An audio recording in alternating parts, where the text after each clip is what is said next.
عليكم، مرحبا بكم في القناة ديالكم انستونت نوزاج تي.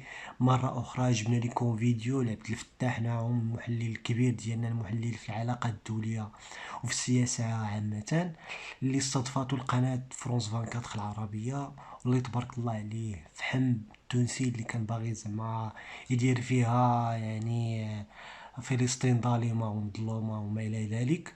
فتبارك الله عليه، عطاه علاش كيقلب، وفرجة ممتعة، ونتمنى انكم ما تنسوش ديروا الاشتراك وديروا لايك الفيديو. ففرجة ممتعة.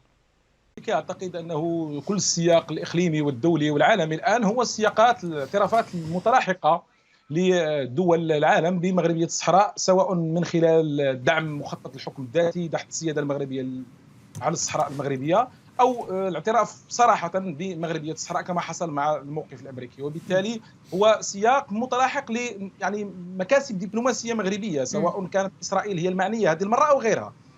لكن ما المنتظر مع إسرائيل تحديدا؟ هل سيكون اعتراف مماثل لذلك الذي حصل من الولايات المتحدة؟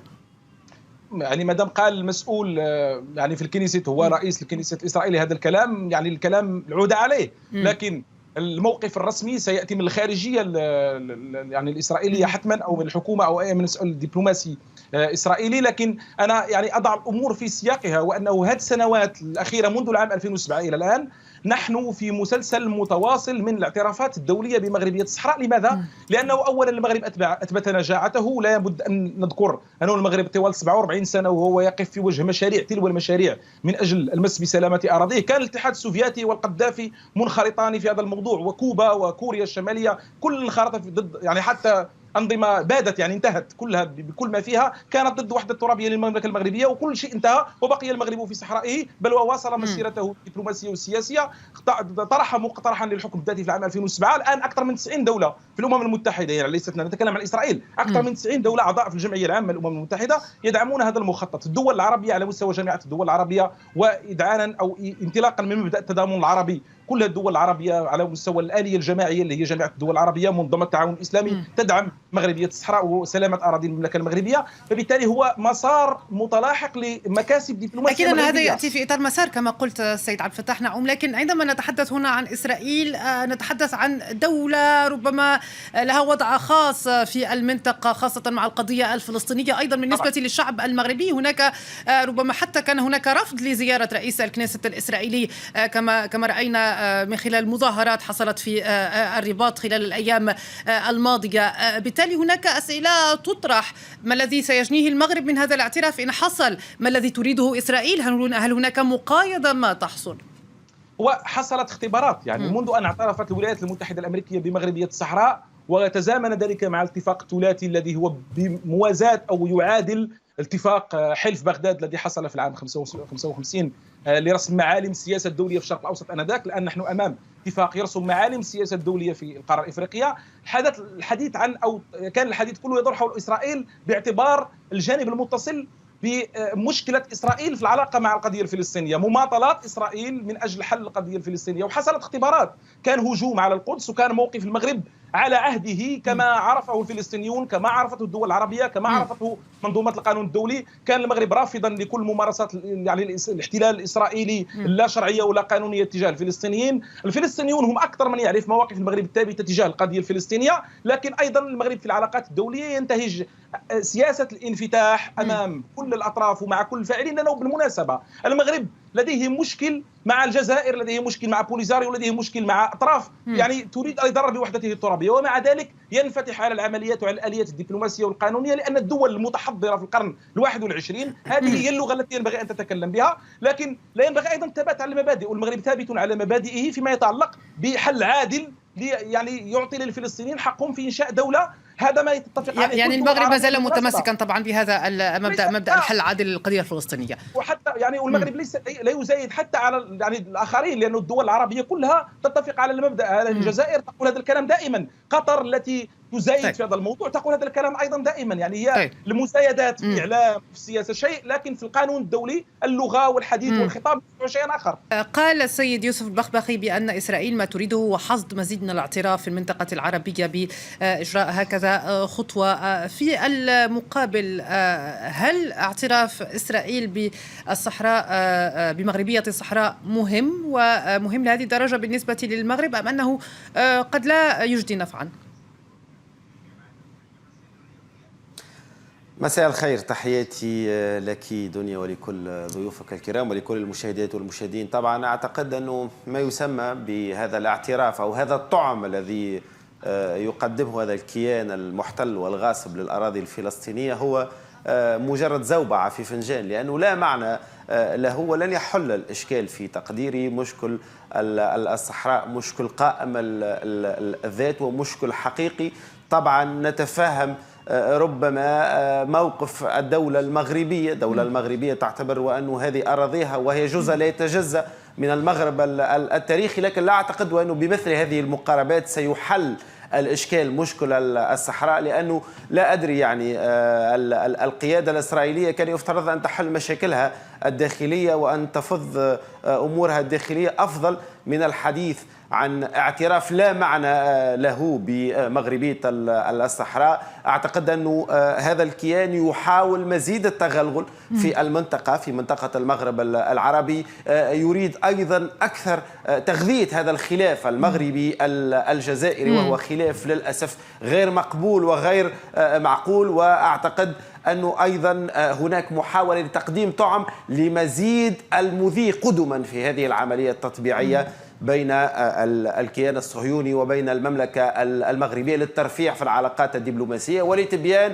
وأنه من يطبع مع الكيان الصهيوني يجد كل الدعم، خاصة في علاقة بقضايا حارقة وقضايا لم تحسم تاريخيا. لكن الأكيد أنه بالنسبة للمغرب سيد محمد اليوسفي كما قلت قبل قليل، وأن أي دولة إسرائيل دولة عضو في الأمم المتحدة، أي دولة تعترف بسيادة المملكة على الصحراء هذا يعتبر ربما شيء إيجابي بالنسبة للمغرب، تعد إضافة.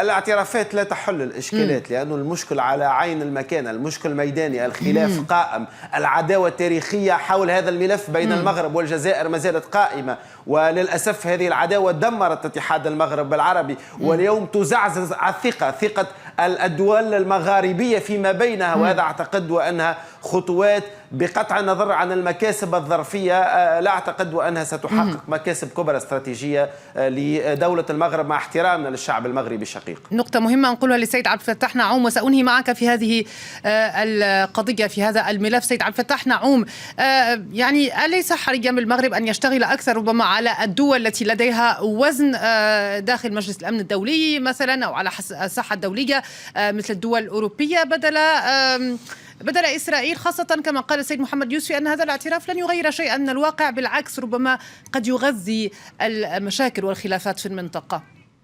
يعني مجلس الأمن بمجموعه الدول دائما العضوية في مجلس الأمن دائما تصوت على قرارات مجلس الأمن منذ العام 2007 التي تدعم مخطط الحكم الذاتي وتعطيه السمو والأسبقية. لكن نحن نتكلم في سياق آخر، يعني كيف الاعترافات الدولية لا تعني شيئا فيما يتعلق بالنزاع المفتعل حول الصحراء المغربية، ومجرد علاقات دبلوماسية مع إسرائيل تعني لها الشيء الكثير. يعني باؤكم تجر وباؤنا لا تجر. من ناحية أخرى الحديث عن اعتراف ترامب لا معنى له. يعني العلاقات المغربية الأمريكية بخصوص الحكم الذاتي تحديدا منذ العام 95 يا أخي، منذ أيام بيل كلينتون وهو هذا النقاش يتطور، وأيام وزير الخزانة الأمريكي ستيوارت أيزنستات، وصولا إلى لجنة 2009 مع الولايات المتحدة الأمريكية، وصولا إلى تطورات في الموقف الأمريكي بخصوص يعني مشروع المينا أو ميدل إيست أند نورث أفريكا مع الولايات المتحدة الأمريكية.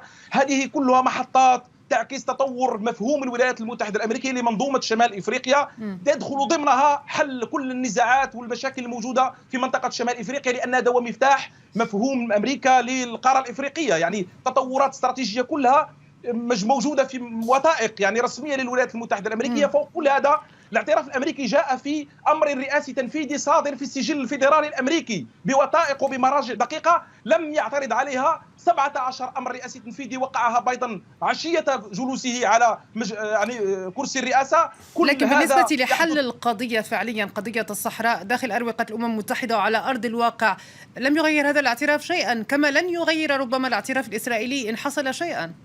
يا استاذه دنيا، في يعني المغرب خاض حربا، هناك ما هو اكثر من حرب مسلحه طوال 15 سنه كان يدعمها الاتحاد السوفيتي بالصواريخ، كان يدعمها القذافي، كانت تدعمها كوبا، ومع ذلك لم يحصلوا سوى الريح. المغرب في صحرائه وخاض غمار العمليه السياسيه وارادوا افشال مخطط الاستفتاء وافشلوه فعلا، ثم بدا مسار اخر. كان المغرب ايجابيا، تقدم بمقترح الحكم الذاتي، طوره كثيرا، جاءت مناوره القرقرات احبطها المغرب، قد جاء قرار 2602 والقرار 2654. هناك تراكم قانوني في الملف، المغرب هو السيد، هو المنتصر فيه. من يربط كل هذا بأن إسرائيل هي التي جلبته؟ إسرائيل لحد الآن لا تعترف فيها الولايات المتحدة الأمريكية بشرعية وجودها في الضفة الغربية، ولا في غزة التي انسحبت منها في العام 2005، ولا في مزارع شبعة وتلال كفر شوبة في لبنان، ولا حتى اعتراف ترامب بالجولان. يعني كل هذا ذهب أدراج الرياح، في حين المغرب موقفه القانوني قوي. اعترافات الدول كلها تصب في اتجاه ملفه القوي، لكن فوق كل هذا ومعه وضمنه وفي قلبه علاقات المغرب مع إسرائيل فيها عاملان أساسيان، وستكون هذه نقطة الختام. العامل الأول هو أن علاقة المغرب مع إسرائيل فيها بعد إنساني، لديه مليون إنسان يوجدون في إسرائيل يلزمونه باعتبارهم مواطنين مغاربة، وفيها عنصر آخر، الفلسطينيون بمعظمهم بحماس بغزة بفتح بكل الأطراف الفلسطينية يدعمون الثبات المغربي على الموقف الداعم. وهذه نقطة الختام في هذا الملف. شكرا لك عبد الفتاح نعوم. هذا هو الفيديو ديالنا ديال اليوم، نتمنى انه لقى ليه الاستحسان ديالكم وعجبكم وشفتوا كيفاش كان النقاش ما بين عبد الفتاح نعوم والتونسي. فاتمنى الى عجبكم الفيديو ما تنساوش ديروا اللايك وانكم تشتركوا الا ما اشتركتوش. فنهاركم مبروك ونشوفكم في فيديو جديد ان شاء الله. إن أعجبك الفيديو لا تنسى الإعجاب والاشتراك في القناة.